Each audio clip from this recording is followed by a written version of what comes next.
Bienvenue chez les prophètes, la meilleure émission de la République. J'aime bien dire ça.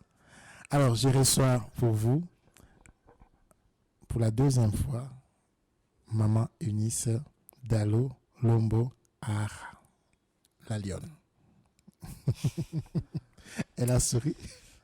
Maman Eunice, vous allez bien? Oui, ça va bien, merci. Je vais très bien. Détendu? Oui. Ok.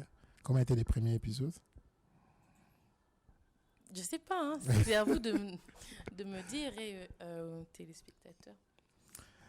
Je sens que lorsque ils vont nous suivre dans leurs écrans, ils ne seront pas déçus des révélations que vous avez faites. Bien que je trouve que vous avez quand même porté des gants.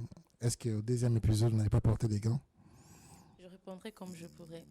Hey, combien comme je pourrais. Alors, j'aime toujours garder cette ambiance détendue parce que je vois que le premier épisode était rempli de beaucoup d'émotions. Moi-même, quand j'ai révisualisé dans ma tête, je me suis dit, si j'étais à votre place, peut-être que je ne saurais pas répondre à certaines questions. Vous avez gardé votre calme. Je vois moi que vous avez été coaché pour répondre aux questions.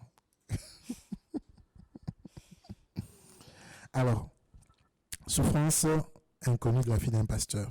Cette fois-ci, on va ramasser ce qu'on a laissé au premier épisode et puis on va continuer dans le deuxième épisode. Deuxième épisode, Eunice Dalo entre à l'université. Eunice Dalo voyage. Eunice Dalo, la fille du pasteur, commence une nouvelle vie. Eunice Dalo a failli faire une dépression. On va parler de tout ça. Et puis on va aussi parler du changement, de la transformation de votre vie. Pas le mariage, bien sûr. De la communauté, l'ancienne communauté à la nouvelle communauté. Donc on va vraiment épingler ces sujets calmement. On prendra notre temps. J'ai demandé à la réalisation qu'on aille jusqu'à 1 heure. Ils me l'ont accordé. Vous êtes d'accord?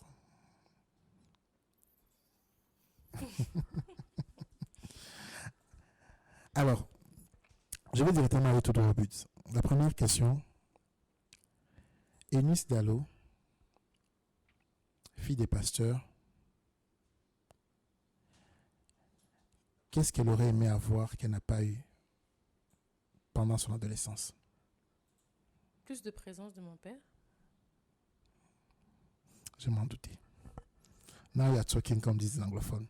Plus de présence de votre père.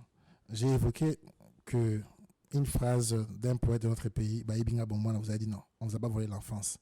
Mais si je dis qu'on vous a volé votre père, ou bien on vous l'a confisqué, vous serez d'accord avec moi?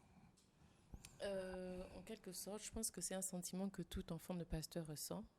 Que c'est pas ton père seulement, c'est le papa de plusieurs. Et je pense ce sentiment-là d'appartenir à tout le monde, c'est pas très évident de le vivre en tant qu'enfant. Et je pense que tous les autres enfants de pasteurs qui me suivent seront d'accord avec moi. Moi, j'aimais pas qu'on dise notre papa. Je disais, c'est pas votre papa, c'est mon papa, c'est votre pasteur.